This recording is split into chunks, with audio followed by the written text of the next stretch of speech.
بالله من الشيطان الرجيم بسم الله الرحمن الرحيم الحمد لله رب العالمين الرحمن الرحيم مالك يوم الدين إياك نعبد وإياك نستعين اهدنا الصراط المستقيم صراط الذين أنعمت عليهم غير المغضوب عليهم ولا الضالين آمين.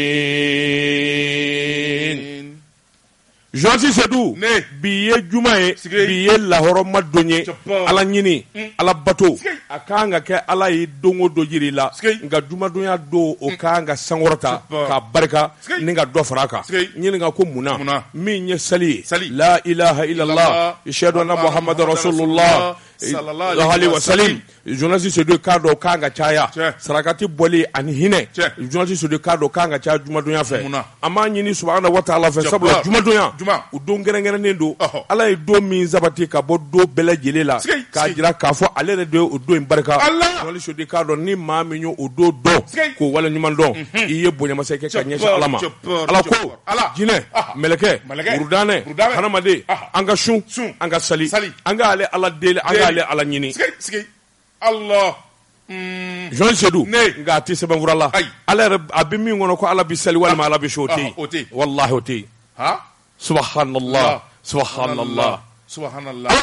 sangorotale ala masa min ye diɲɛ da ala e min ye an kuntigi mahamadu rasulullah da ka caw ma ala e min ye diɲɛ da ka lahara da ala e min ye diɲɛ ni mɛlɛkɛ da o siga t'aw na ala bɛɛ bɛ bɔ e la a bɛɛ bɛ fara e la ala ne ko min bɛ kɛ o bɛ kɛ o yɔrɔ bɛɛ kun jabar waidun ala kelen la hawla wala quwwata illa billahi an b'a ɲini fɛ ala e min y'anw ka jamana in da k'a tɔgɔ da ko Mali ala e min y'anw da k'an bila nin jamana in kɔnɔ ko Mali ala a diyara an ye an ma dimi kɔrɔ ala an ma nimisa ala nka anw b'a ɲini e fɛ i k'i kɔfilɛ anw ka nin jamana ba in na min ye Mali ye ya Allah min ni min dalen bɛ ka anw sɛgɛrɛ bi ala se tɛ anw ye a se bɛ e de a gundo bɛ ala de bolo ala danbe wani min dalen bɛ k'an ka jamanadenw sɛgɛrɛ an m'a min an m'a bɔ ala de b'a dɔn i y'a kɛ kun min na wallahi ala an b'a ɲini fɛ i ka ala ya bonya kama nin jahadima ni nin ba manji min ɲɛsinnen b'anw ka jamana k'a burujafu ka jamana halaki k'a ta tiɲɛ ala y'a ɲini fɛ ya rabbi ka ala ya bonya kama don an n'u cɛ i k'u halaki k'u ta tiɲɛ ala ni minnu kunna jara i k'olu yɛlɛma ka fara an kan ya rabbi ala eko ke o k'i ka ala kama a kɛ mahamadu rasulullah sallallahu alaihi wasallam kami ni y'a da di ko e yɛrɛ ala y'a kanu e yɛrɛ bɛ sɔli a kan a k'o kama a k'i ka kumakan ba in barika kama min ye alikuranɛ lazim ala a kɛ Maga ni Madinɛ barika kama a ka Kurɛsiw barika kama ala Seydina Ali Seydina Badara Alu Seydina Bukar Seydina Usman barika kama ala a kɛ Kurɛsiw bɔnna barika kama a ye ŋaniyaw siri kɔrɔtɔ mun na ni sara jugu i bɛ kɔrɔtɔ mun na e bɛ kɔrɔtɔ mun na ne na karamɔgɔ Sankura de jɔra 2022 n'o la o nasɔngɔw tɛ ka sɔrɔ o se bɛ ala ye kungo y'i fa wa kungo y'i ka denmisɛnnin fa gɛlɛya daminɛ ka n'a bila bi la bi ka gɛlɛn koyi i kamana mana gan cogo o cogo i bɛ min dun o se bɛ ala ye ala b'o fili i kun tiɲɛ wa nkalon i kɔrɔtɔ kun ala deli ala ya Allah ya Allah ala an ka jamanaden kamana ganna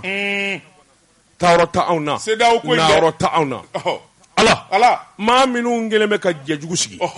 maa minnu hakilijugu b'u la maa minnu gɛlɛya b'u bolo k'an ka jamana sɛgɛrɛ ala don an n'u cɛ an y'a ɲini fɛ min da bɛ kɛnɛ kan min da dogolen don ala kungo daw kun kungo min b'u ɲini anw kɔ nka CEDEAO jamanakuntigiw tɛgɛ d'i ma i k'u don katimu kɔnɔ wa an ma se o la ala ɲɛ bɛ ko bɛɛ la ala ka teli o ye o an ka jamana faamaw sira ɲuman yir'u la hakili ɲuman d'u ma yɛlɛ mɛn'u ɲɛ Asimu Goita ya Allah an malidenw dalen don a la jamanakuntigi an malidenw ŋaniya ka ɲɛ a ma an malidenw sɔnnen don a ye hali bi n'a sɔrɔla min kelen bɛ k'a dɛsɛ k'a kɔli walima a ɲɛ t'o fɛrɛ la ala o d'a ma a kumana sɔrɔ a ye mun fɔ a ko a ka di malidenw ye cogo min a bɛ kɛ ten de wa u kumasi tɛ cɛ u tɛ sira kabako a y'a fɔ Usmani Seydou Madani Ayidara ye Allahu akbar kuluba awɔ m'o mɛn o a ko man di ka ngo an me o an me an dara ko nye nyini na ana yi nwanyi wa ay nwanyi ay move ako Mali be tabolo nyuma minga ngando masa kwa mbito de ta ku doni do ay doni di wa aba foidi yela misani kori ala ani kuma nyuma ayo bo aklale ayi nyengu muti ki bolo da dijila hala ma tga di mama dem sonu nyuma na apma ala ka bluetooth changer ni tse ka wardi mama ci bu goita Allah Jami Sedou anga jamana de min bi Mali kono min bi Mali ko kan hami be mina gwele be minga bana be mina be bi tagela do anya ina ala fa ala ka taka banuka ala ka anga jamana suma ka anga jamana kishi ala ka anga jamana kunaja ala ka nyuru kunaja ya rabbi ala ka islamiya jidi ala ka islamiya jidi ala ka ni kalu do nywana ya rabbi Jami Sedou subhanahu wa ta'ala kumana ma min bala na ba faso fe o ye ikado ala bato do ala sa do ka ki faso fe ki faso deme ki faso ganga ni mata ka segere wallahi ala nyasradu ala batodu abi fara dina kan ya rabbi ma minum bala ni jamana hinatula jamana dondo ma minum bala ko wara bu ko ka nyeshi jamana ma ala ko halaki ma wo maninga ni ai ma wo mani akri jugu de bila kan nyeshi jamana ma ikra mali do ita mali deni ala ki halaki et politicien be de fais attention ne ma kuma jugu fako ne ko ma min di jamana ve ni nganya jugu bila ala ki halaki o kɛra politicien yo o kɛra waritigi yo o kɛra journaliste yo o kɛra journaliste yo ala k'i halaki k'i ta de tiɲɛ subhanallah i kɛlɛ n'o mina lamɛn amina ya rabbi Allah opposition je parle pour non ne me mets pas sur les non c'est toi qui es en train de dire ni do fatia la amain de edun ni vo fatia la bike de edun baraka fɛnw sen ko ba ngwele ka fa ko ya jate mine ni ye fɛn fɛn fɔ ko bike wallahi nya ɲina ala fa ala ka kɛ mama bala ko ŋaniya ɲuman dila ka ɲɛsin Mali ma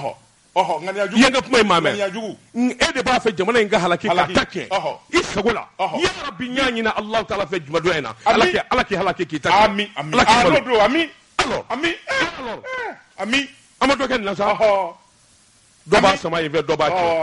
n'o ŋaniya juguya de bɛ e la ka ɲɛsin anw ma ala ki halaki yaasa na biye tigɛ ala ki halaki ala ki halaki ala k'i malo ala k'i malo ala k'i ta kɛ ami an ka jɛ k'a bolo fila kɔrɔta sanfɛ a ye fatiya minɛ hami bɛ min na musoko dengo wariko baarako cɛko bana bɛ min na a dogolen n'a kɛnɛ ka da a hami b'i la baloko jɔrɔ bɛ min na kɔngɔ bɛ maliyɛnw na bi dɛ أعوذ بالله من الشيطان الرجيم بسم الله الرحمن الرحيم اللهم صل على سيدنا محمد عبده ورسوله الله لا شريك له الله لا شريك له لا إله إلا الله محمد رسول الله امين رسول الله لا اله الا هو امين رسول لا اله فاتحه امين رسول الله لا شريك له امين امين لا امين امين كل شيء امين الحمد لله يا رب العالمين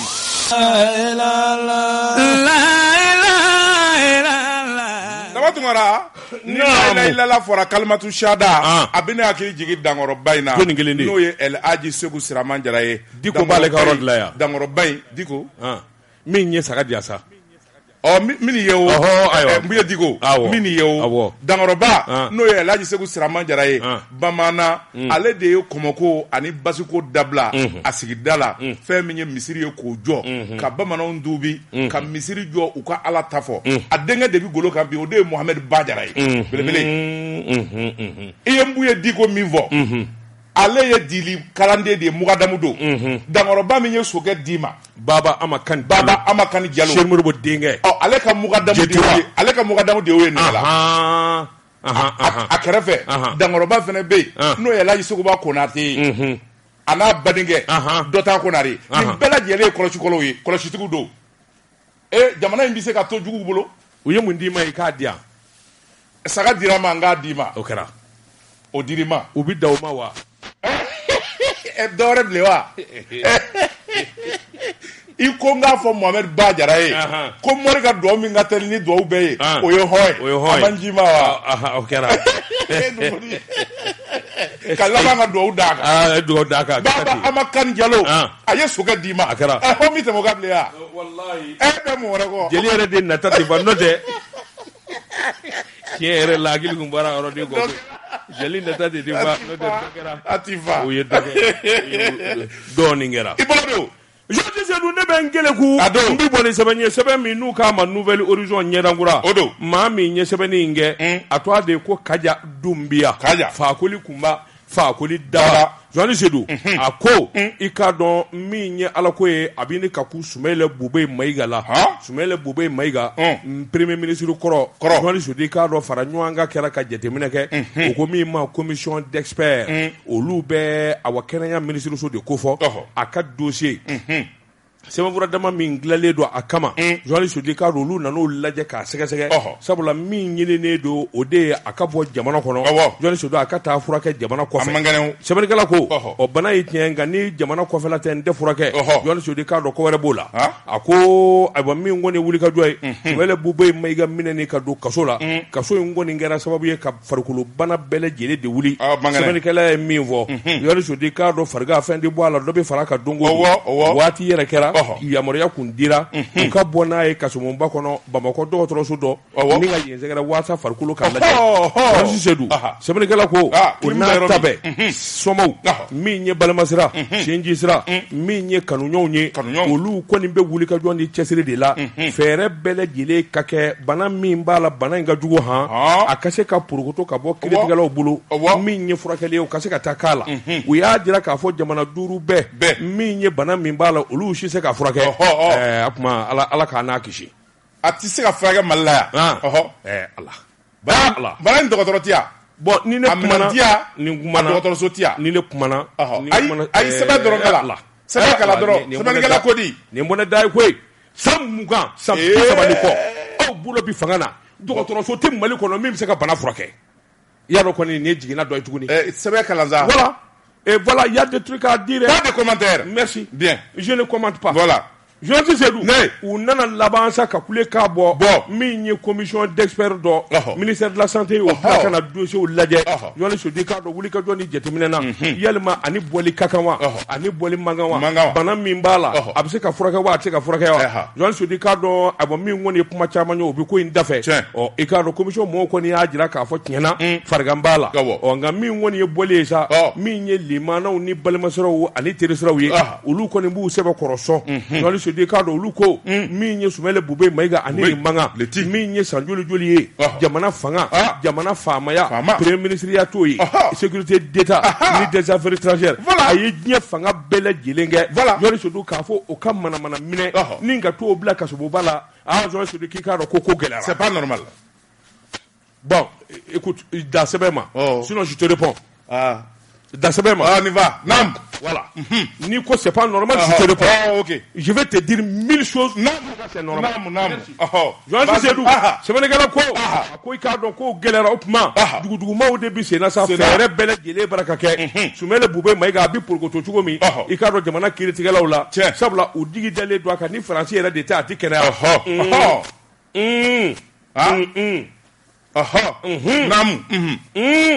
Francis ni ye nda tikena Allah aitana Tunisie abse ka Tunisie ou bien Maroc ko jamana 5 be ka se ka furage ni Francis de quoi Allah ga olu freza u banga ko geleya Allah ga kena dana aka botoro mani c'est l'essentiel na ta furage la Tunisie Allah ka kena di ni kena dira akara sa ibile kana de ni wuye sebenye kana Mali mara ya pia devant tout le monde élection ça ñu meno ñirande dans 5 ans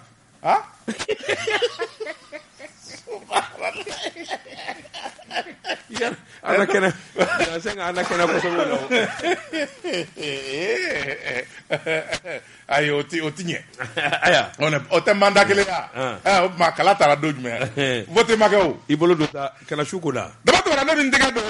mi woni sebenye ango mi ma le pays jabana parce que ba no Burama Gindo ye ni nya ka sebenye Burama ko politique keba o ka politique ke fe mi nye kele keba o bi kele ke dozo bela jele na kungo ta fado a ko fɛn min y'an ka jamana ye armée a ye wuli ka jɔ ani baara min daminɛ kabi cɛmancɛla fanga in a tako filanan kɛra maa bɛ se k'a fɔ a bɛnna tababa ma sabula fɛn min ye jamanadenw ye u kun sigilen bɛ ka yɔrɔ min kɔnɔ an ka armée la n'o y'an ka cɛfini tabaw ye yɔrɔ in kɔni an surunyana la a ko fɛn min ye kunnafoni di ye o kɛra sɔrɔdasiw yɛrɛ ka bolofara min bɛ yen n'o ɲɛsinnen bɛ kunnafoni di ma a yɛrɛ de ye sɛbɛnni kɛ ka ko in bɛɛ lajɛlen jalatigɛ sabula sen nin kɛlɛ kɔni a kɛlen bɛ guerre secrète ye fɛn min ye journalistes ani kunnafoni carunbaw ye dogo kelen b'u la sɛbɛnnikɛla ko nka min kɔni jɛlen don n'o ye lɛgɛsɛ ye Mali armée fɛn min ye wuli ka jɔ ye n'i y'a mɛn monter en puissance o de ye k'a fɔ fɛn min ye jɔyɔrɔ ye o kolo gɛlɛyara sɛbɛnnikɛla ko a ko Mali région kura 3 bɛ yen wuli ka jɔ minnu daminɛna waati laban in na a kɛlen bɛ sababu ye fɛn min ye Bamanji ye Bokɛnɛ ani Jolikɛnɛ ni Sugunɛ o dasilen bɛ fa bɛɛ lajɛlen fɛ sɛbɛnnikɛla ko a ko fɛn min ye sɔrɔdasiw ka ɲɛmaaw ye k'a daminɛ ministre de la défense la chef d'état-major général ani fɛn min ye kɛlɛbolo bɛɛ lajɛlen ɲɛmaaw bɛɛ lajɛlen ye diɲɛ don o don kunnafoni di nin fa min bɛ cogo di a y'u kunbɛn yan fɛ a ye nin mugu in jigin u kan a y'u dasi yan fɛ giriw o de bɛ sen na tâche o de bɛ sen na tâche o tɛ bugu ɲɛnama ye dɛ mugu ɲɛnama ye dɛ o ye silencieux de ye tireur d'élite o man ka da fɔ ko tâche i bɛ min ye film na fɔ marifa jamijanba b'u bolo u b'i viser k'i viser ka fiɲɛ calculer ka tile calculer ka rayon calculer i tɛmɛntɔ n'u i bɛ yaala ten kisɛ bɛ sin k'i kɛrɛ traverser ka bɔ fan dɔ fɛ la hawla o man ɲi jede ala n ko o de b'u ɲɛ ka taa tireur d'élite sɛbɛnnikɛla ko a ko n'i y'a ta k'a lajɛ fɛn min ye an ka jamana armée ye u kɛlen bɛ ka wuli kajɔ lama Mali fan caman bɛ yen u ni Bamanju karila ɲɔgɔn na yɔrɔ dɔ bɛ yen u ko min ma ɲa Musa a ko n'i y'a ta k'a lajɛ o ni kɔni bɛ dongo yanfan in fɛ ka taa Sofara u ni Bamanju karila ɲɔgɔn na ye sagomada kelen Bamanji cɛ 14 u y'o da joli la minnu Burkina u y'olu tɔra se an ka tɛmɛ ni baara ye sɛbɛnnikɛla ko a ko n'o tɛmɛna ka bɔ yen fɛn min ye décembre kalo tile 12 u ni Bamanju karila ɲɔgɔn na Bajangara Bamanju yɛrɛ de ye mugu fili sɔrɔdasiw kan o y'a sɔrɔ u bɛ patrouille la u bɛ k'u nɔfɛ bɔ a taw ka mankan bɔ o yɔrɔnin bɛɛ i b'a fɔ ko Mali sɔrɔdasiw tun bɛ k'u kɔnɔ n'u ko giriw yangari ni ye sɛbɛnnikɛla ko cɛ 17 Bamanju la u y'o su dɔ ye u ka marifa u ka moto ani u ka nin drapeau kuntanba in u y'a bɛɛ lajɛlen salo ka tasuma don a bɛɛ lajɛlen la mugu ni kisɛw k'o ta ka fara u taw kan sɛbɛnnikɛla ko a ko yɔrɔ min bɛ Moti mara la Sofara ani Jangasagu olu ni ɲɔgɔn cɛ décembre kalo tile 31 waati min tɔw bɛ sɛfan la Bamakɔ yan dɛ a ko n'i y'a ta k'a lajɛ fɛn min ye terroriste ye ni Mali armée karila ɲɔgɔn na terroriste 16 giriw u y'olu ta joli la ye ala kama yali ka taa i to ka pasanin du la sa an ka sodanzo daw la i to an ka sodanzo da sodanzo yo ko ne sirana ngana mine ngana nye Mali sodanzo yo au kɛra sodanzo ye iye solu yo armée Mali nye sɛbɛnnikɛla ko maa 16 o su donné u bolola mina armu ma a n'a lance roquette 19 u y'o bɛɛ lajɛlen salo u ma tila yɔrɔ dɔ fana bɛ yen u b'a fɔ o ma ko ɲa uro janvier kalo daminɛlen a tile 4 Bamanju taara ka taa u ɲini ye k'u kungo salo k'o kungo salo kungo kɔlɔ dɔ bɛ u b'a fɔ o ma sama kungo maaw tun bɛ to k'a fɔ u bɛ nin yɔrɔ in na Bamanju yɛrɛ taara u cu kungo kɔnɔ jɛnaw u cunen kungo kɔnɔ u bolilen Mali armée nan'u nɔfɛ jɛnaw u y'u cu ɲɔgɔn kan sɛbɛnnikɛla ko giriw kɛsɛ la mototigi maa 15 o dara joli la ye la hawla wala quwwata o tora sisi la Bamanji banna ha sɛbɛnnikɛla ko a ko waati kelen Modibo Keyita ka dugu n'o ye Gire ye Narayanfan fɛ u ye yen fura janni décembre kalo ka ban k'o jɛ passe o furannen kɔfɛ maa dɔw bɛ minnu porokotola kisɛ ye minnu jɔgi maa 4 bolila ka t'u da dɔgɔtɔrɔso dɔ la k'u b'u furakɛ sɔrɔdasiw y'o kibaruya mɛn u taara ka taa o maa 4 u ye marifa ta k'u b'u labɛn kiri Mali sɔrɔdasiw ko La hawla wala quwwata illa billah lazim. Autorail. Mais justement, c'est ce qu'il faut. Et Allah dit. Et Allah on nabi ça. E muna boraw. Nam. Sɛbɛnnikɛla ko a ko fɛn min ye Mali sɔrɔdasiw ye u labɛnnen bɛ u ko nin y'a daminɛ de ye yɔrɔ minnu bɛ yen ni maaw tɔɔrɔlen bɛ yen Bajangara Moti Segu Nara a ko n'i y'a ta k'a lajɛ yen kɔni u b'o fura k'o jɛ pas n'u tilara bɛɛ Daka gun Segu a ko i kelen bɛ yaala dugu tila fɛ kɔlɔn kɔnɔ maa de t'i ɲininka Mali sɔrɔdasiw k'u bɛna yen fura de daminɛ sisan kunun ko avion ye panne daminɛ ye wa bi ni sini bo kɛnɛ ni joli kɛnɛ ni sugunɛ ani sɛmɛ kɛnɛ o de bɛ yɛrɛkɛ ye n bɛ taa n fa ka so ni ye ne kalo 7 ye n tɛ taa hali fa na bon c'est fini i ko mun ye nin ye c'est fini wa n bɛ taa Jona Jean-Di Seydou ne bɛ n bolo bugɔ ka don n bɛ bɔ ni sɛbɛn ye sɛbɛn min n'u k'a ma la révélation ko dogolen k'u da kɛnɛ kan maa min ye sɛbɛnni in kɛ a to a ye Masasi Jean-Di Seydou nin ye karisa sɔrɔ i jija cogo bɛɛ lajɛlen na a ɲɔgɔnna ka n'i sɔrɔ n'i hakili b'a la sanba dɔ delila ka na Bamakɔ Jean-Di Seydou k'a dɔn commune 1 o ko min bɛ Tengoli kɔ Jean-Di Seydou k'a dɔn ani Woyowayanko kɔ commune 4 na maa fa min zara maa min tora a kɔji la a barika bonyana kosɛbɛ Jean-Di Seydou i bɛ ka sigi san kabini o san mɔgɔw kun kan ka dɔn k'a fɔ ko cɛ k'a tere man di jamana ko la ne y'a fɔ a ye o a na sa ma caman sa ji taara ni maaw ye ji ma taa ni bɛɛ ye a ye layidu ba ta yan o kɛra ka layidu fɔlɔfɔlɔ ye a ma ɲɛnabɔ hali sini Jean-Di Seydou min ka jugu o bɛɛ ye caman jɛ fanga transition olu nanen u ye layidu ta k'a fɔ nin gɔ in u b'a dilan Jean-Di Seydou k'a dɔn ji ti maa fa la bilen kabini kuma in daminɛna a taa ka segin n'a sɛbɛnfura ko Jean-Di Seydou ala ka n'u kɛ IBK tasi ye nin gɔ in a ma se ka matarafa hali bi n'a ka bi Jean-Di Seydou k'a dɔn maa minnu sigilen bɛ kɔdawolo la u donna maa caman kan ayiwa an balimaw i k'a dɔn an bɛna kɔ in dilan kɔ in kɔni a kan ka dilan mètre 5 mètre 10 nin yɔrɔ in na mètre 20 nin yɔrɔ in na o tuma an bɛ dɔ tigɛ ka bɔ aw ka du la yɔrɔ dɔw kogo bɛ bi du dɔw bɛ bɔ yen Jean-Di Seydou k'a dɔn a du caman bɛ yen maa si tɛ yen min ye gɛlɛya dɔn a la sabula mɔɔw y'a dɔn k'a fɔ adamaden ni kisitɔ don san n'a nana nin kɔ bolo minnu filɛ bangɔni tɛ ɲɔrɔ Jean-Di Seydou k'a dɔn makari ko da dɔn dɔw bi si bili sanfɛ n'a fɔra k'o bɛna dilan Jean-Di Seydou k'a dɔn a telima de ka ɲi a sumayalen sɛbɛnnikɛla ko projet in daminɛ furadama ka n'a bila bi la Jean-Di Seydou u bɛ dega dɔ la kuma dɔ la n'a ma fɔ ko direction générale de budget Jean-Di Seydou k'a dɔn o lettre ci i k'a dɔn o lettre bɛ taa yɔrɔ jumɛn Jean-Di Seydou k'a dɔn procès verbaux o na munumunu o bɛ taa Allah Allah tu as vu le pays là ko jamana in kɔni c'est pas possible non c'est regrettable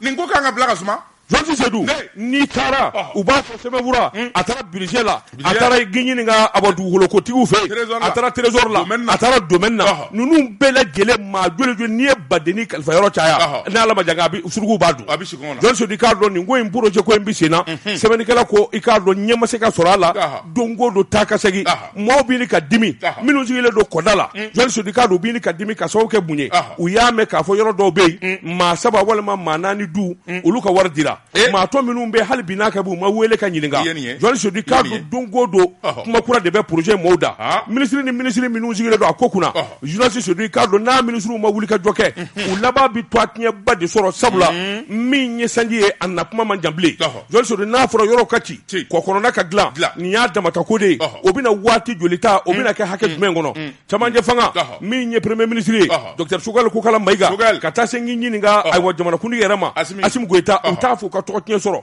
nin projet min n'a fɔra kɔkɔnɔnaw bɛ dilan Jean-Di Seydou k'a dɔn a ko tibitaba barika bonyana maa si yɛrɛ t'a dɔn sɛbɛnw bɛ yɔrɔ min ni min kan ka nin ko dilan maa si t'a dɔn kɔrɔma wari don marifa la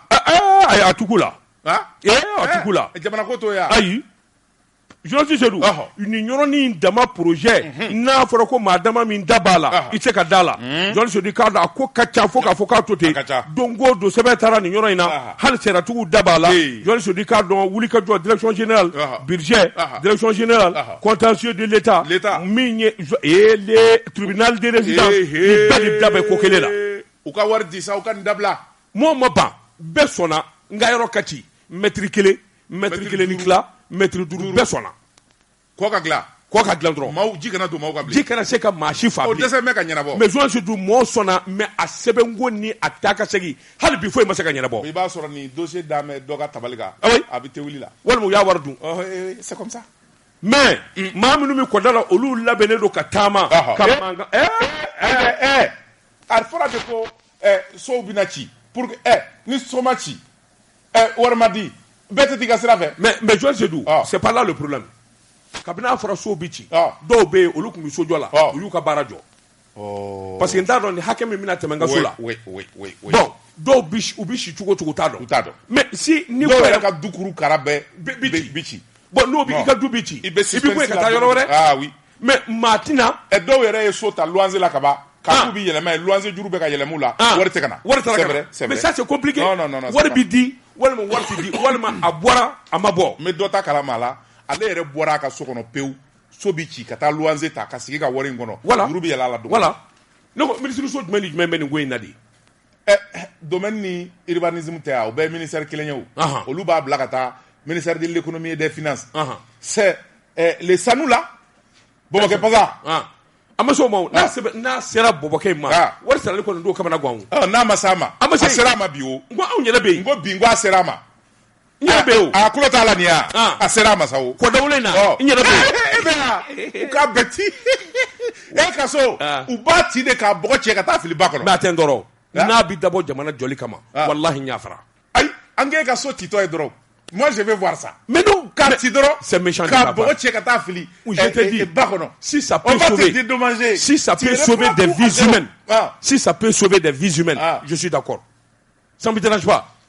u kana e ka dura cɛ han wari bɛrɛ kana d'e ma. non don o don e bi wari deli la yen fan fɛ maaw da la. mais min n'u y'a bɛɛ di dura bɛɛ d'i ma i bɛ tila ka taa deli kɛ dɛ. a b'a dɔn di dama ma. Joël Sedou so tɛ kɔda in na min ye wari don kɔdawolo la kɛnɛ bɔ. o kɛlen i ye baara kɛ. mais non anw ye fasoden ɲuman de ye o. don o don u tun bɛ siman tɔni 5. ka taa sɔɔri dingɛ kɔnɔ ka yɔrɔ labɛn. u b'a sɔɔri dingɛ kɔnɔ. e dun ko cogo di ni anw yɔrɔ bɛɛ kan ka ci pour sauver le pays je suis partant. non i ye wari don. mais don o don kuma kelen don o don. a ye jaliden ka wari di han. nin kun ye sɛbɛn ye. Allah. a ye n karamɔgɔ ka wari di. trop c'est trop. mais trop c'est trop. ça là. bon jamana bɛ ten de ni ko i tɛ dimi cogo cogo i tɛ dimi. finalement il y a des paresseux qui vont te pousser à t'énerver. Ahmed. Jeka pip k'a ka feerefɛnw lakodɔn. nɛgɛ kanɲɛ 12 sera Bamako k'a fɔ jiginɛw ka bonyamasegi bɛ aw ye. Joël Sedou n bala cogo bɛ di. dama tuma na ne bɛ n tɛgɛ don. ni bɔ ni sɛbɛn ye an ko min ma info matin. sɔgɔmada la kunnafoni. naam. a ko fɛn min ye jamana ye. jamana dilanni ani jamana kura jɔli. a tɛ se ka kɛ nkalon ni namara ani ntinga dɔ kan. ayi. sɛbɛnnikɛla n'o ye la rédaction ye. u ko sira belebeleba min n'a bɛ dilan. k'a daminɛ Keɲeba ka taa Sajo la. sira in kɔni a sugubulo dili. a kuma cayalen bɛɛ. nka fɛn min ye sariyatigiw ye. olu ye kiiri tigɛ fɛn min ye entreprises yɛrɛ dama ni ɲɔgɔn cɛ. société ba dɔ bɛ yen. u ko min ma Costain Limited jo dira ale ma.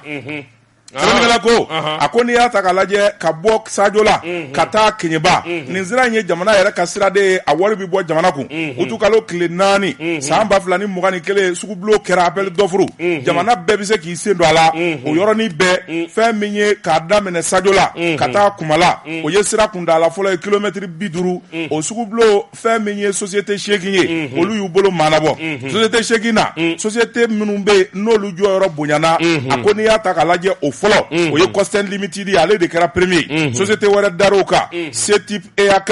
dɔ wɛrɛ dar'o kan u b'a fɔ min ma CGPS SA Buna Logistique Transport dɔ wɛrɛ bɛ yen olu kɛra 4nan ani 5nan ye SFTP ani ECMK sɛbɛnnikɛla ko sugubulo tali ka di société Costain Limited ma o ye Britannique jamana de ye sabula olu kɔni danganiyaba b'olu la u bɛ nin ɲɔgɔn na baarabaw dɔn sabula sira in bɛ boli kosɛbɛ gros porteurs fɛ. sɛbɛnnikɛla ko entreprise dɔ bɛ yen n'o ye CGPS ye SA Buna Logistique ale taara ka taa kuma in yɛrɛ da DFM kulo kan n'o ye ministre min n'a bɛ sirako kunna o ka nafolo ko a n'a ka baarako ɲɛnabɔli jɛkulu ye u y'a da u kulo kan k'a fɔ sugubulo dira Costain ma u ma jɛn n'a ye olu nɔna maa wɛrɛ taara n'o ye SFTP maa wɛrɛ taara n'o ye SMK ye u bɛɛ lajɛlen bi kuma kelen de fɔ u ko nin société in ye dunan société de ye u n'a mankan olu ye malidenw ye a kan ka taa ka d'olu ma ma wa fɛn min y'u ka registre de commerce u ka impôt ko masara Mali la o sara la u ka jamana de kan o tuma u n'a manga sɛbɛnnikɛla ko société min sigilen tɛ Mali la yan f'a bi baara de kan k'a ɲini sugu bulon marché international o bi se ka na Mali impôt sara cogo di a ko n'i y'a ta k'a lajɛ o kuma min fɔra DFM y'u jaabi k'a fɔ aw tɛ se ka sugu bulon in sɔrɔ sabula aw yɛrɛ n'i y'aw ka sɛbɛnfuraw n'aw ka papier ta k'a lajɛ Mali impôt juru baw la o tuma a y'a jija fɔlɔ a ka taa a ka impôt sara n'a y'o sara o tuma n'a ɲin don sugu bulon wɛrɛw la sɛbɛnnikɛla ko o kuma min fɔra ŋanama dusumango tɛ fa Togoni na u taara ka taa fɛn min ye kuma in ye ka taa da sariyatigiw tulo kan n'o ye cakɛda ye n'o ye délégation générale délégation marché public o ka bolofara min n'o ye autorité de régulation marché public u taara ko da u tulo kan jɛkulu dɔ bɛ yen u b'a fɔ o ma comité de règlement des différends u taara ka taa sɛbɛnfura bila k'a jira k'a f'u ma jɛn ni sugu bulon ye olu kɔni ye sariyatigiw de ye minnu bi kiiri tigɛ olu ye sigi fɔlɔ kɛ fɛn min ye ko in ye k'a ta ka taa k'a ta ka segin maa minnu ye plainte kɛ n'o ye STFP ECMK ka fara fɛn min y'o tɔ kelen da in kan n'o ye Buna logistique transport ye a jiral'u la siɲɛ fɔlɔ la décembre kalo tile 31 k'a fɔ tiɲɛ t'aw fɛ Costeni gagnena u ma da o ma filanan min ye sɛbɛn don jaabi bɔra tuguni k'a fɔ Costeni gagnena sabanan ye sɛbɛn don o jaabi bɔra k'a fɔ cɛ kelen in de gagnena u ti fara o la sa n'a sera o yɔrɔ ma i b'i yɛrɛ ɲini sɛbɛnnikɛla ko a ko min jɛlen bɛ o de ye k'a fɔ maa dɔw de kɔni bɛ yen olu kɔni b'a fɛ jamana bɛ dabolo min kan transition fanga don somɔgɔya ani fɛn min ye teriya sira kama sugu bulon ka ta ka d'olu ma o tuma jamana ka tɔnɔ o ka tereke maa min dɛsɛra ka l'impôt sara maa min ni minɛn t'e bolo tracteur t'i bolo mansin t'i bolo bulldozer t'i bolo a dɔnniya t'e la k'a fɔ e bɛ se ka sira dilan ni ɲɔgɔn na sira belebeleba sanu bɔyɔrɔ mansinbaw bɛ boli sira min kan o sugu bulon bɛ se ka d'e ma cogo di Prepara lati a tɛ di k'e ye maliden ye a tɛ di sɛbɛnnikɛla ko a k'u ka wuli ka jɔ kɛ ka minan sa ka baarakɛlaw ta don min ni se yer'u ye k'a f'u bɛ se ka sira belebelebaw dilan sira ɲɔgɔn na nin sira belebeleba ɲɔgɔnnaw sajola keɲeba fɛn min ye sanubɔ mansinbaw olu ka girin u bɛ boli sira min kan k'a sɔrɔ a ma tiɲɛ o ti manamana sira ye dɛ sɛbɛnnikɛla ko n'u ye wuli ka jɔ kɛ ka cɛsiri kɛ k'o dɔnniya sɔrɔ don o don sugu bulon bɛ ta ka d'olu ma nka n'a fɔra Mali kura tiɲɛ don an ka jamana société an ka jɔyɔrɔba d'u ma nka minnu fana tɛ se k'olu bila baara la maa minnu bɛ se k'olu tɔnɔmaya ma o fana o tɛ ko ɲuman ye sɛbɛnnikɛla ko a ko an bɛ don min na ko bi sariyatigiw kɔni kumana Costeni Limited sugu bulon taara ka d'olu ma u ka tɛmɛ ni baara ye n'u bɛ se hali n'a sɔrɔla jinɛw de don a ka d'u ma n'a da ka di wa u ka prix ka nɔgɔn ni ninnu ta ye waati min Costeni bɛ miliyari 18 olu bɛ miliyari 29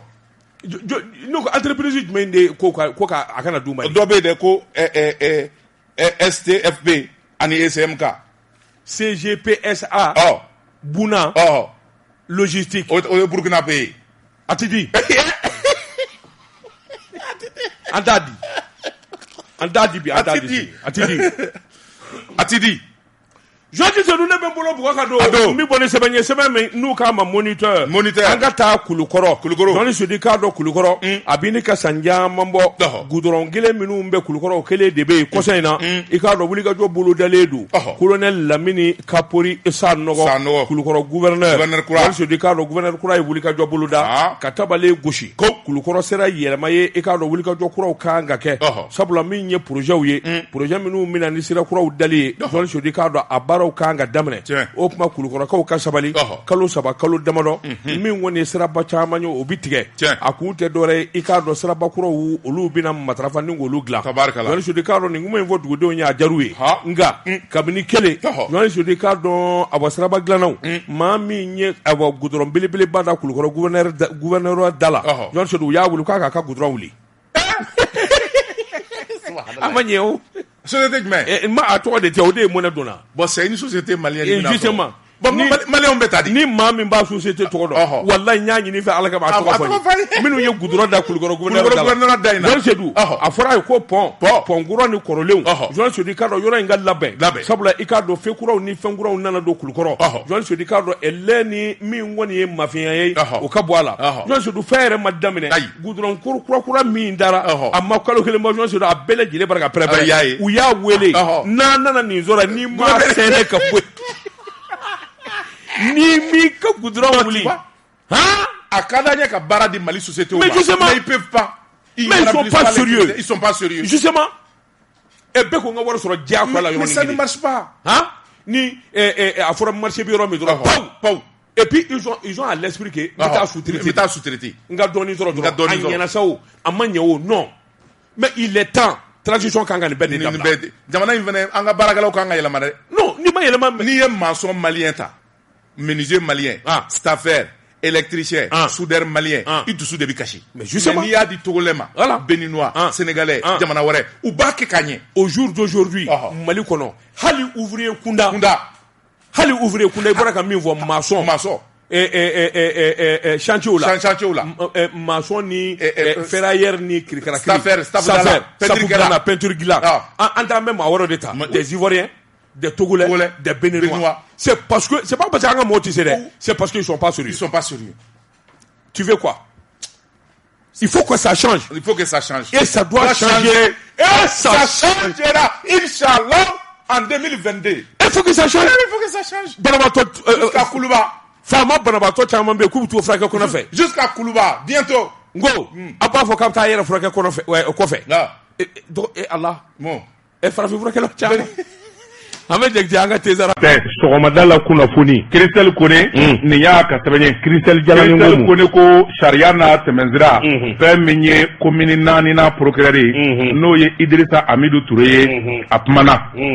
sɛbɛnnikɛla ko a ko damadɔ tɛmɛna waati laban in na kiri bunakun kan fɛn min ye Umaru Mariko kunkanko kuma ka fara Dr Choguel Kokala Mayiga bɛɛ ni le cerveau ani ko caman tɛmɛna procureur a tun bɛ congé la a nalen a y'i da don a bɛɛ lajɛlen la sɛbɛnnikɛla ko ka kiri gara jamanadenw na k'a kɛ jamanadenw da ye k'u hakili sigi ni procureur y'a kɛ nin zan laban in na procureur Touré don commune 4 na sɛbɛnnikɛla ko a jariya a ma diya ye a ye wale minnu kɛ fɛn min ye nɛnniba kule dandɛmɛwale ani yɛrɛsagokɛ ka foyi sɔrɔ la bɔlɔlɔ kan ani jamana taabolo la o kɔni o walew yera tabarikala sɛbɛnnikɛla ko a ko fɛn min ye journaliste dɔw ye olu de y'a ɲininka a ye kuma ɲɛfɔ a ko fɛn min ye docteur Umaru Mariko a ka minɛli kɔni y'a sɔrɔ ale yɛrɛ a bi lafiya bɔ la nka ni procureur kelen y'i minɛ ka ban a bɛ komi procureur bɛɛ y'i minɛ k'a ka ministre la fɔ ka de y'i minɛ sabula bɛnkan de don u ni ɲɔgɔn cɛ ni kelen y'i minɛ sanfɛma jufɛma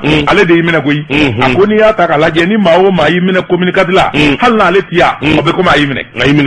a ko Umaru Mariko minɛna a minɛna maa caman b'a fɔ ko kuma min fɔra ko privé don tiɲɛ don ni ne ni e kumana kuma ani ɲɔgɔn cɛ WhatsApp kan wala réseaux sociaux k'a ka da ani ɲɔgɔn cɛ ye privé don nka n'a folofolola n'a bɔra kɛnɛma kɔni privé tɛ tuguni a kɛra public ye o kɛra bɛɛ jɛ ye o tuma n'a kɛra public ye ne ko ni ko b'a kɔnɔ ne ko hali maa min i diminen don i den kɔrɔ i y'o bilen ka a bilen vocal la k'a nani walima k'a bali appel la ou bien vocal la n'a enregistré k'a bila kɛnɛ kan privé tɛ tuguni dɛ c'est public i woloden dun filɛ nin ye ne dimina papa kɔrɔ kumakolonfɔ ka di Allah n ko o banna pewu o banna maa k'i jandi yɛrɛ la dɛ ayiwa sɛbɛnnikɛla ko a ko n'i y'a ta k'a lajɛ fɛn min ye Umaru Mariko ye a ka ko nana yɛrɛ sɔrɔ kɛnɛba kan bɛɛ y'a mɛn o tuma Umaru Mariko min ye maaba ye ale yɛrɛ kɔni bolo dɛ Umaru Mariko ye maaba ye n'a ye ko kɛ ni ko ma bɔ a la denmisɛnnin minnu bɛ bannen na n'olu bɛ ka minɛ olu kuma misali jumɛn bɛ jira l'olu la n'o ye tiɲɛ a ko voilà donc sariya n'i y'a ta k'a lajɛ a batoli fɛnɛ sira dɔw fɛ diyagoya don sabula n'a fɔra Umaru Mariko maabatɔ o y'a kɛ fɛn ma bɔ a la o tuma denmisɛnninw fɛnɛ b'a kɛ foyi ti bɔ a la o tuma n'i y'a ta k'a lajɛ o n'a ɲɔgɔnnaw n'i y'olu sɛgɛn ɲɔgɔn ma i b'a ye k'a fɔ maa ti bonya kiri ka weleli ma u y'a ɲininka u ko premier ministre fɛnɛ n'o ye Choguel ye a ka vocal fɛnɛ folofolo la dɛ e dun ma kuma o la nani t'o la o ayi voilà nandi jugu to a ko premier ministre ka vocal ale y'a mɛn a y'a hakilina di a ma maa nɛni donc y a pas d'infraction à la loi wa a ye mɔgɔ minnu tɔgɔ fɔ ka kumaw kan olu de bɛ se k'a bisigi k'a fɔ a y'an tɔgɔ tiɲɛ a y'an diffamé o tuma ni e y'a dɔn k'a fɔ kuma fɔr'i ma min ye nkalon ye e de bɛ se ka taa plainte kɛ n'o tɛ ale t'a diffamation yɔrɔ n'a diffamation da ale tɛ se k'o dɔn tant que e ma plainte kɛ o kɔrɔ de ko a ma digi e la a ye min fɔ tiɲɛ don i ma donc ale progrès tɛ ka wuli a yɛrɛ ye k'a fɔ ko a bɛ taa ɲangini kɛ o la a k'o fɛnɛ bɛ yen a ko a bɛ misali yɛrɛ ta bɛn le cerveau ye kuma min fɔ kuma in a y'a fɔ de nka a ma nɛni kɛ kuma in na nka a digira minnu na n'olu ko k'a ye nkalon da o la olu de plainte kɛ u ye plainte kɛ a ko mun na Choguel ye kuma min fɔ minnu ko a digirɔ minnu ti plainte kɛ i n'a fɔ Ben le cerveau ta bi cogo min na a ko hali o la ni plainte kɛra maaw fɛ n'olu labanna ka plainte retiré se ti procureur ye bila a b'i bila diffamation a b'i bila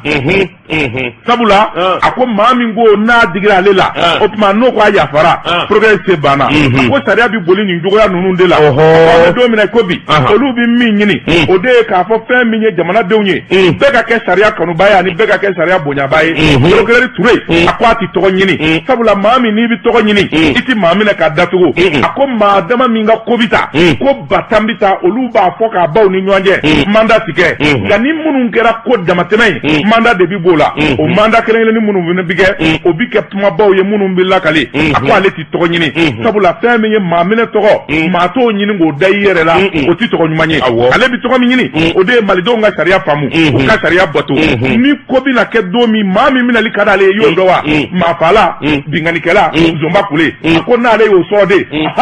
o minɛli de ka d'ale ye ne ko sisan Umaru Mariko ye nani min fɔ ni ne ko n b'a ɲɛfɔ walasa mɔgɔw k'a faamu ka segin a kan min minɛ yan c'est public c'est public tu veux savoir quoi ni bi minɛ ni ti minɛ a fɔ an k'a lajɛ dis-le n t'a fɔ a fɔ danga bɛ ne kɔ wa a fɔ sa t'inquiète matelas de Kofi Industrie da fɔ o da mɛ Bamakɔ kura danga de bɛ ne kɔ wa ka sange sira a kunna o da mɛ n tɛ a fɔ sa a banna koyi dagalikɛla ko a ko fɛn min ye procureur Touré a ye kuma caman jaabi ŋɛniya juguya ma ɲi koyi fa bɛ ju n tɛ la ni donna ye durumu t'i la bilen ni maa min a ma magan n'a wari nɔgɔya i ye n'ala ma magan n'a wari nɔgɔya maa min n'i taara ye hali ni ye su kelen ci durumu t'i la bilen maa sigi ten sobuhu naam sɛbɛnnikɛla ko a ko fɛn min ye procureur ye a ye kuma dɔw jaabi k'olu k'a la kan caman bɛ yen minnu bi nkalon da ale la k'a fɔ a ye nin kɛ ka tɛmɛ a ye nin kɛ ka tɛmɛ sɛbɛnnikɛla ko a daminɛ don min na ka n'a bila bi la maa tɛ se tile la a don min na ko bi olu bi min ɲini o de ye k'a fɔ fɛn min ye jamanadenw ye bɛɛ ka kɛ sariya kanuba ye ani bɛɛ ka kɛ sariya bonyaba ye procureur Touré a ko a ti tɔgɔ ɲini sabula maa min n'i bi tɔgɔ ɲini i ti maa minɛ k'a datugu a ko maa dama min ka ko bi ta ko batan bi ta olu b'a fɔ k'a baw ni ɲɔgɔn cɛ mandat ti kɛ nka ni minnu kɛra ko damatɛmɛ ye mandat de bi b'o la o mandat kelen-kelenni minnu fana bi kɛ o bi kɛ kumabaw ye minnu bi lakale a ko ale ti tɔgɔ ɲini sabula fɛn min ye maa minɛ tɔgɔ maa t'o ɲini k'o da i yɛrɛ la o ti tɔgɔ ɲuman ye ale bi tɔgɔ min ɲini o de ye malidenw ka sariya faamu u ka sariya bato ni ko bɛna kɛ don min maa min minɛli ka d'ale ye y'o dɔn wa maafala binganikɛla zonba kule a ko n'ale y'o sɔrɔ de o minɛli de ka d'ale ye ne ko sisan Umaru Mariko ye nani min fɔ ni ne ko n b'a ɲɛfɔ walasa mɔgɔw k'a faamu ka segin a kan min minɛ yan c'est public c'est public tu veux savoir quoi ni bi minɛ ni ti minɛ a fɔ an k'a lajɛ dis-le n t'a fɔ a fɔ danga bɛ ne kɔ wa a fɔ sa t'inquiète matelas de Kofi Industrie da fɔ o da mɛ Bamakɔ kura danga de bɛ ne kɔ wa ka sange sira a kunna o da mɛ n tɛ a fɔ sa a banna koyi dagalikɛla ko a ko fɛn min ye procureur Touré a ye kuma caman jaabi ŋɛniya juguya ma ɲi koyi fa bɛ ju n tɛ la ni donna ye durumu t'i la bilen ni maa min a ma magan n'a wari nɔgɔya i ye n'ala ma magan n'a wari nɔgɔya maa min n'i taara ye hali ni ye su kelen ci durumu t'i la maa sigi ten sobuhu naam sɛbɛnnikɛla ko a ko fɛn min ye procureur ye a ye kuma dɔw jaabi k'olu k'a la kan caman bɛ yen minnu bi nkalon da ale la k'a fɔ a ye nin kɛ ka tɛmɛ a ye nin kɛ ka tɛmɛ sɛbɛnnikɛla ko a daminɛ don min na ka n'a bila bi la maa tɛ se ka kɛ retiré d'accord i ye yafa deli wa n ye yafa deli tabarikala i bolo joli ka dɔn an ka cɛkɔrɔba min ye Alhaji Hami Ɲa belebele san 80 ani san 9 walima san 90 san 100 o ka wuli ka taa Maka ka taa Ala deli jamana ye wajaba tɛ k'a dɔn o bi jamana ko dilan o t'a yɛrɛ ko la bilen ni Ala ko Alhaji Hami Ɲa kayi sisan a bɛ Maka n y'a kuma k'a mɛn a sigin bɛ k'i bolo da alikaba kan a ko daba n sigilen don kira kɛrɛfɛ Medine a bɛ Medine a bolo dalen bɛ alikaba kan n bɛ ka Ala deli jamana in ye a m'a den dɔgɔ fɔ a m'a mɔden dɔgɔ fɔ a k'a bara k'a kɛ jamana ye nin cɛkɔrɔba in gayi Ala k'a ka bateau minɛ Ala ka bateau minɛ Ala k'a minɛ jamana in Jɔn ne bɛ bolo bugɔ ka don n bɛ bɔ ni sɛbɛn ye sɛbɛn min n'u k'a ma la révélation ko dogolen k'u da kɛnɛ kan o jalo jɔn ti se dun i k'a dɔn i ka wele jamana wɛrɛ la a ko jamanaden i b'a sɔrɔ i yɛrɛ ye maa sɛbɛn ye i b'a sɔrɔ i ka wuli ka jɔn n'i ka cɛsiri ye kɔw ani babaw tigɛ olu Boubacar Diallo jɔn ti k'a dɔn a welela Kucala jamanatigi fɛ Kucala jamanatigi i k'a dɔn u ka sanyɛlɛma i b'a sɔrɔ i kɛra ŋana ye o b'a sɔrɔ i ka ɲumanya barika bonyana jɔn ti k'a dɔn o de bɛ kɛ sababu ye dɔwɛrɛ k'a kan bɔ i nɔfɛ min ye jamanatigi ye Kucalakaw fɛ yen n'o ye Ouattaralakaw ye Kucala maa kura min sigila n'o ye Seku Umaru Ouattara ye Jɔn Sodi k'a dɔn o ka sigili a ye wele bila alu Boubacar Diallo ma e ye den sɛbɛ ye jamana den ɲuman ye n b'a fɛ nin ka k'i ɲɛna waasa hakilinaw ani jamana den ɲumanya ka fara ɲɔgɔn kan a ko i k'a dɔn a wa wuli ka jɔ ani jateminɛw bolo kan Jɔn Sodi nin kɛra ɲɛnajɛba ye alu Boubacar Diallo don min a fɔra k'a bɛna a n'a ka kɔlɛ bɛɛ lajɛlen de bɔra Bamakɔ k'u kun da Kucala kan u y'a kunbɛn bonya ani karama Jɔn Sodi k'a dɔn wa jamanatigi ka sigili kɛnɛ a yɛrɛ kun bɛ kɛnɛ kan Jɔn Sodi sɛbɛnnikɛla ko min ye nin bonyaba min dara ka alu Boubacar Diallo sɛgɛrɛ a y'a nisɔndiya a ko min ye wulikajɔ ni jateminɛ a bɛ cakɛda dayɛlɛ cakɛda muso 200 bolo bɛ don cala Kucala Jɔn Sodi k'a dɔn safinɛ dilan min ye eau de javel dilan ye ani fɛn caman wɛrɛ a y'u dɛmɛ a projet la wa a y'a nafolo n'a kasabi bɛɛ lajɛlen da kɛnɛ ka tan dara min bɛ se ka to u bɛ ɲɔgɔn dɛmɛ sɛbɛnnikɛla ko jamana bɛ jɔ nin cogo in na ni maa darila danaya dafa ni i ye maa sɛbɛ ye maa sɛbɛya dafa alu Boubacar Diallo Kucalakaw yɛrɛ y'a ɲini sa tiɲɛ don n'a hali n'a sɔrɔ ka i ka den don Kucalakaya a ko d'a kan a ko a sɔnna ale yɛrɛ Kucalaka ye nin kun ye sɛbɛn ye an ye min zalo nin kun ye sɛbɛn ye an ye min zalo ka bɔ la révélation ayi o tɛ min ko a bɛ na n'a kɛra président a bɛ 100 milliards a bɛ na n'o ye san o san Mali la awɔ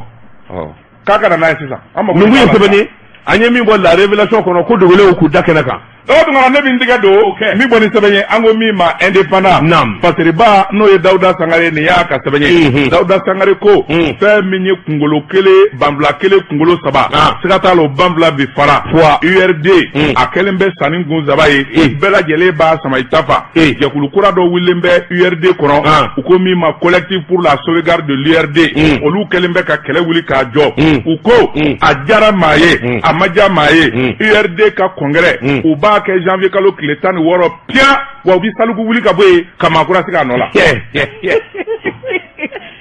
Allah Sibɛlɛ Sise da a daburu sama bi a kaburu kɔnɔ munɛ Allahu akbar sɛbɛnnikɛla ko a ko URD samasamali daminɛna jɛkulu dɔ bɛ yen u ko min ma CPS URD collectif pour la sauvegarde l'URD u ye kunnafoni di kɛ u ko olu ye bureau kɔnɔna na article 58 ye fɛn minnu fɔ olu kɔni u labɛnna koyi sabula a fɔra ko ni maa hakɛ dɔ sɔrɔla ko diyagoya don congrès bi kɛ président kura bi sigi Saliku Sanogo ale min ye vice président ye par intérim ko saya de y'a kɛ président ye koyi wa olu bɛna wuli ka bɔ yen kɛnɛkisɛ jɛ ka janjara Sumala Sise sara ka ban sɛbɛnnikɛla ko a ko n'i y'a ta k'a lajɛ ko Saliku bi to vice président la cogo jumɛn na ka nin bɛɛ kɛ fɛn min ye Sumala Sise ye waati min a yɛrɛ taara UEMOA la ko a taatɔ ma maa dɔ sigi a nɔ la wa o tuma ni Sumayila sara maa kura de bɛ sigi a nɔ la Saliku bi bɔ yen awɔ Ala ko tɛ o i hakili bɛ jɔn na ne hakili tɛ maa na koyi URD tɛ yan c'est pas mon parti c'est toi qui es proche de l'URD. Non, du Sumala ka namiw ya. Non, je vais être clair avec toi. Kabini wala ma kɛ maa ka nami ye. N'i ye ne kelen ɲininka maa min bɛ yen n'a bɛ se ka URD basigi bi k'a fɔ ka kɛ président ye kuma ka ban u ka cɛkɔrɔba in don a la Saliku maa hakili sigilen don ministre kɔrɔ don a bɛ ko caman don a da tɛ kuma caman la candidat ɲini u yɛrɛ dama ni ɲɔgɔn cɛ o ye ni min se kɛra min ye u ka ɲɔgɔn kunkolo foroki ni Bubu y'a sɔrɔ a n'a ka kan ni Gwaɲɔ y'a sɔrɔ a n'a ka kan Gwaɲɔ Kulubali kɛ o ye jɔn ye o t'anw ka Bɛlɛw ka den ya il est de chez nous lui aussi il est URD ko lui il est URD c'est un poids lourd de l'URD je t'informe il peut être candidat de l'URD mais être président de la République ne ye nin bɛɛ kɛ minnu salo la Kolokani peut aller à Kuluba mais c'est dommage Bɛlɛdugu peut aller à Kuluba ngo ne ye nin minnu salo kɛ URD la Sumala nɔfɛ je l'ai pas connu il doit pas être trop fort mais parce qu'il est discret oui d'accord waritigiw ni bannaw ni kodɔnnaw olu t'u yɛrɛ il est discret discrétion in dɛ o de y'ale tugu ayiwa naam Boubou Cissé il peut être candidat de l'URD. Oui, il le mérite. Mamadou Igor Diarra il peut être candidat de l'URD. Il le mérite. Maître Demba Traoré il peut être candidat de l'URD. Il le mérite. Maître Madou Diallo URD le jeune là était Madou Diallo aïe je te le jure. Et tu connais pas Madou Diallo? Madou Diallo. Et celui qui était à l'Assemblée nationale là comme chef de cabinet du président de l'Assemblée nationale, l'ex-maire de la commune 2? Non. Ah oui, d'accord. Non. C'est lui que je connais. Non, c'est un jeune, il est docteur en sciences politiques. N'y-a ça. Je te jure que je le connais pas. Voilà des cadres, candidature be konondombo URD labi. Non, lui, il a demandé une anzoro ka nyuan buroki. Ni mi baby, aucun n'a que candidat. Mais président Koni, koto Tchakorobabulu. Ne serait-ce que pour la mémoire de Soumaïla Cissé. Ok. D'accord. Là, il can analyser. Ça tient. Oui. Na candidat ni Koni, ani sebi mi yokata. D'accord. Ah bon? Sabanigala ko akwa amedo mina kobi URD match alembe wari kelembe ka chama jawuli do ko ni mba fesa candidature ko yere na mawuli ka joke fe mi yesaliku sanowe ka bi candidature ko mamunu be no lu kadanye otina soro koyi sabanigala ko bela jele be ka boy tafa mala Cissé apien politique la fe mi ngoni ya samasamaliye akera fe mi ye tigite wulusula suruku ko ni tigite falusula suruku ko na lete sira alaye sabanigala ko na politique Banao, Sebatiou, Mourou Bela Yele de Bolo Beka Tikatomi, Beka Tikati, Bebe qui Kadja Kulugla, Bebe qui Tafangla, Mana Cissé a tient Klacho Flenier, Salé à Nanamasumale, Allah Kamourou Boramasuma. Wallahi, Allah. À cause de Mounay, Mana Cissé, Ninja Dumambay, Ninja Bele Bay, Minian in Bartinzigi, Domina Jamananga Gala, Bela Yele de Faranyanda, Tango Sabido de Fara Partiga, Makoloma, Uyuka Parti Bla, Yuka parti na mina beke kana Farasumala Cissé ka ala na ka kangelendigi ana ka kilenia ngala ko o saraka mami ndo ako kaburu masuma na ko abo se ngoro machi ko free Sumala ka subi muna problème beniye pelu nimbe ala dombalia de nimbe mali mania ala la Sumala Cissé mi bek ngo ko ale de beke président sika kundal ibika bine beko Sumala Cissé oui c'était ça ala ma ta go ka abi giringa jot mena mi na ka ala ba do de ma limania baliado Nindela ni man de politique fait. Il ne ejodo. Cheto. Ah bon? Je dis ne ben bolo buaka do mbi boni sebe mi nu kama ko dabaliban. Quand je regarde de politique ni nye bara ni je ani nye kala minga ani memi nye don ni mo de ko fo. Sebe ye Musa Jaraka sebe ni mi nye polisu ye yele ma bele ba de baraka do polisu ka kula commissaire e kata yeve e kata ni nyoro na ni nyoro na yon se de kado bolo daledu commissaire de police de Bamako yon se de kado yele ma bamingera commissaire do be musodo asa ko sinenta commissaire Sinenda minye awa Kompol hawa Sinenda ikado ale nana 17e arrondissement la Bamako yon se du kado ni commissaire musoyi ikado ni nya nyedonde hawa Sinenda ikado policier bara jango nangarabo keleli makunda ungeleli ani sumba keleli mato ko fo hawa Sinenda abi yoro mina asovendu yon se du kado jango ale nana yoro mina adama kitakesa ikado ode danga ye obi yoro indo ikwa dufa ko na sabula min ye wulga do ni jetemeno ye yoni sudi kardon uye bara minu nge kateme obe mo haklila o de la sigida la mo sigida do ka awa Sinenta kono sabula uyu kale ka fo una de ma ka bara la yoni sudi kardon ni nana ma koloshi adiyere fana ka ke ma sabe min ye kuna fo ne dili ye ka se ki ka bara jeya Kompol tera o segela kana 10e arrondissement la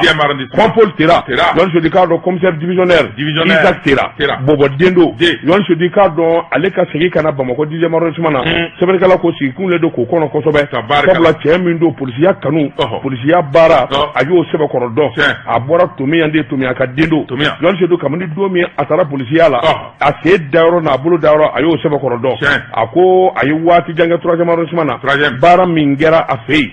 odo danga kundo odonedu yon se do ka do Kompol tera aduna mangama ni yakli bala ba manju nana restaurant aywa terrasse la domi ado ale de kumbe kedo nyama marfa ba bolo nu ko law abi jenge nu ko law abi kuru yon so di cardo fo kata baro bela jile tengo ado ka do ayo ke bobo ewo nɛgɛ den dugumana bɔbɔ dalu b'a bolo pasama in tɛ yan n t'a dɔn cɛ pasaba nka wara pasa don dɛ wara nka nɛgɛden t'i don yɔrɔ nɛgɛden mana ci i k'i jɛngɛ o de ka teli a y'i jɛngɛ o n'o tɛ a t'i don o kuma in kɔni anw ye nɛgɛ haya bɛ ne bolo ne ye kalo 3 kɛ yaala la nɛgɛ haya nɔfɛ arabukɛ ni miliyɔn caman bɔlen bɛ Saudi yan k'a n'an bɛ nɛgɛ haya ɲini nɛgɛ haya bɛ n bolo n'i ma da la vali de don k'a daminɛ kɔrɔ fɛ an laban an y'a kuncɛ bakɔfɛla in de la Jean ka saki taga di yan ni nɛgɛ haya n b'a siri sisan i lafiya n bɛ muru d'i ma i b'a bɔ n na ne de bɛ yamaruya d'i ma n'i ma taa urgence la sisan n ka bugu don mun ne bɛ k'a f'i ye tu veux que je te fasse une démonstration n bolo nɛgɛ haya a nɔ filɛ adiya mais voici la démonstration ala muru tɔ de filɛ ne de ka nin bila sa a to yen tiɲɛ tɛ n ko c'est moi qui t'informe ni sanbɛlɛ cɛ tiɲɛ tɛ aya baasi tɛ anw taara ba kɔfɛ Segu ba kɔfɛ o y'a sɔrɔ an ye Mali bɛɛ yaala ka nɛgɛ haya ɲini ka dɛsɛ cɛ kelen bɛ yen u nana o kibaru fɔ an ye Joyce i k'a dɔn o yɛrɛ ne n'a ye ɲɔgɔn ye don min u ko ne ma karamɔgɔkɛ n k'i to an ka si n'an jira dugu mana jɛ an bɛ kuma yanni du i k'a dɔn a nana n'a ka ne ka kuma surunya ye an taara sagajigi belebele ba san sagajigi belebele a ko ayi ko ale kɔni tɛ ko a y'a sira a yɛrɛ la ko ka mugu wuli a la ko ayi ko k'a cɛ a yɛrɛ la ko an ka mugu wuli a la ala ni cɛ dali e ne bɛ so ma ala ni cɛ d'a ma yɛrɛ ne k'i to an ka si ni dugu jɛra min mana bɔ a la n'a ɲɛfɔ an taara sagajigi sa ka nɛgɛ haya in siri a te la sagajigi te la a te caman biɲɛ kolo 2 ni ɲɔgɔn cɛ kamalen kelen bɛ n bolo n yɛrɛ den don su biɲɛ de b'o bolo hali n'i ye miseli jɔ su dibi la a b'a cɛ ci o tɛgɛ ka di an taara o wele ka na a y'a suma n'a ko law nɛgɛ haya bɛ kunkolo biɲɛ kolo 2 ni ɲɔgɔn cɛ a ye saga kunkolo pɛrɛ fo k'a yɛrɛ kɛ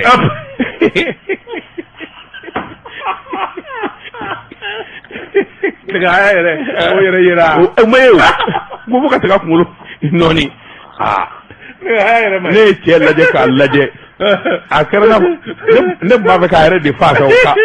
ala ni a ye dimi min d'o ma ni arabukɛ ni wari caman de kelen bɛ yen u nana o kibaru fɔ an ye Joyce i k'a dɔn o yɛrɛ ne n'a ye ɲɔgɔn ye don min u ko ne ma karamɔgɔkɛ n k'i to an ka si n k'i to an ka si n'an jira dugu mana jɛ an bɛ kuma yanni du i k'a dɔn a nana n'a ka ne ka kuma surunya ye an taara sagajigi belebele ba san sagajigi belebele a ko ayi ko ale kɔni tɛ ko a y'a sira a yɛrɛ la ko ka mugu wuli a la ko ayi ko k'a cɛ a yɛrɛ la ko an ka mugu wuli a la ala ni cɛ dali e ne bɛ so ma ala ni cɛ d'a ma yɛrɛ ne k'i to an ka si ni dugu jɛra min mana bɔ a la n'a ɲɛfɔ an taara sagajigi sa ka nɛgɛ haya in siri a te la sagajigi te la a te caman biɲɛ kolo 2 ni ɲɔgɔn cɛ kamalen kelen bɛ n bolo n yɛrɛ den don su biɲɛ de b'o bolo hali n'i ye miseli jɔ su dibi la a b'a cɛ ci o tɛgɛ ka di an taara o wele ka na a y'a suma n'a ko law nɛgɛ haya bɛ kunkolo biɲɛ kolo 2 ni ɲɔgɔn cɛ a ye saga kunkolo pɛrɛ fo k'a yɛrɛ kɛ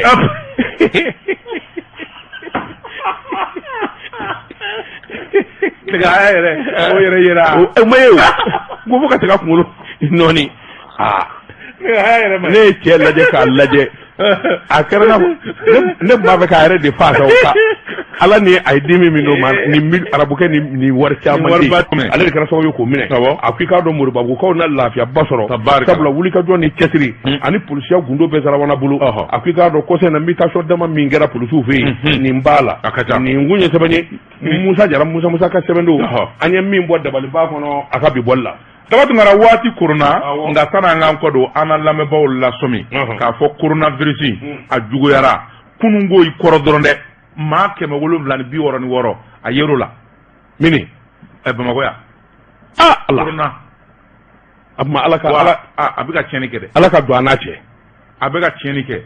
awɔ a daminɛ kuma tun bɛ ka maaw faa cogo min a bɛ ka na n'o ye o ma fura jumɛn b'a la fura min b'a la ka t'i vacciner walima k'i tɛgɛ ko safinɛji la i tɛgɛ ko safinɛ na ka masques don ka jama an ka dɔ bɔ jama na parce que a jora an na an ye tɛgɛ donbolo dabilali an ye tɛgɛ donbolow kuraya an bɛ doroko ɲɔgɔn na kojugu an seginna an jogo kɔrɔ ma parce que bana jora an na mais bana ma ban dɛ bi de a bɛ ka tiɲɛni kɛ Zonjo do ala kan ni silamɛ bɛɛ lajɛlen kisi a ma ya rabbi ala kan kisi a ma Bamakɔ an'a lamini Jonso an bɛ foli ani tanukɛ ka ɲɛsin bɛɛ lajɛlen ma Dankɔrɔba ka foli bi yan min ye Ibrahima Karanɲara i k'a dɔn an b'a fo ni ka waleɲuman dɔn Adama Karanɲara il m'a complètement laissé tu le connaissais wa n bɛ min f'i ye Karanɲara ye baji de ye o jɔnni de Bamakɔ ba joli b'a kɔnɔ bɛɛ banna wa ale ka ko n'i ko Ibrahima Karanɲara saba n'a ko Laji b'i wele sisan o ka di ala kana maa fama Laji ka weleli ma koyi nka ni n'a ye ɲɔgɔn ye ko foyi man di n'o ye nka a t'i ye ka caya de ni n'a yɛrɛ ye ɲɔgɔn ye walima Laji ta ye sa Laji kɔni o sin ka fili kun de n'o ko ala ka barika don i la koyi ni k'a yɛrɛ ta bɔ ni n'a yɛrɛ ɲɔgɔn ye lahawla f'i ta to b'i kɔ filɛ ama Laji de la k'e wele yan c'est aw nɛnɛ fa koyi maa ma tɔgɔ mana fɔ ne da a b'i yaala ka t'o ɲini naga lisi d'i ma Laji bi maa dama wele i kɔfɛ o ka taa bɔ yen bɔ a b'a la o a fɔ walahi aw ye ne fa koyi nin de la ne ni Laji famana